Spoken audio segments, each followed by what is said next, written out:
When I was a little girl, my parents took me to visit my grandmother.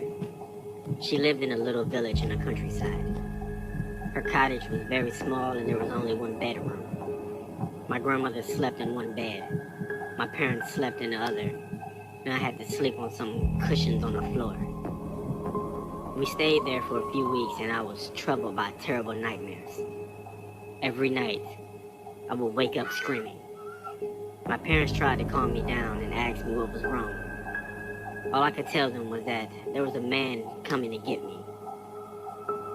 I can still remember the cause of my terror. Every night, I saw a shadowy figure emerge from behind the curtains in the corner of the room. He was a pitch black man. All I could make out was his silhouette. He was tall and he was hairy. I would watch in horror as he came crawling towards me with a sickening slowness. He came up to me and he whispered something in my ear.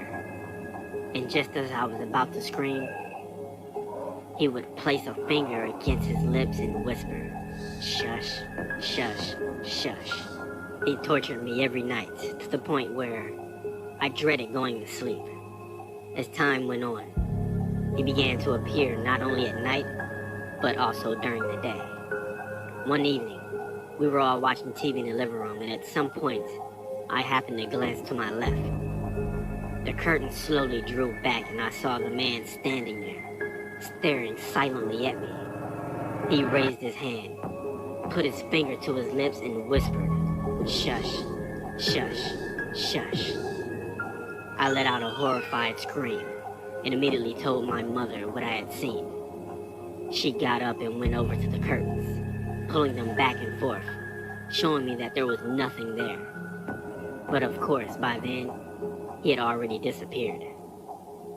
When the holiday was over, we went back to our apartment in the city and the nightmare stopped. After that, my grandmother would always come visit us. So we never went to her cottage on a vacation again. As time went on, I stopped thinking about the man and eventually forgot about him altogether.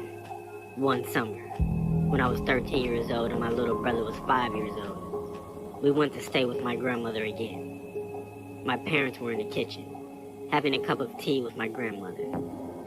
They asked me to get my little brother ready for bed.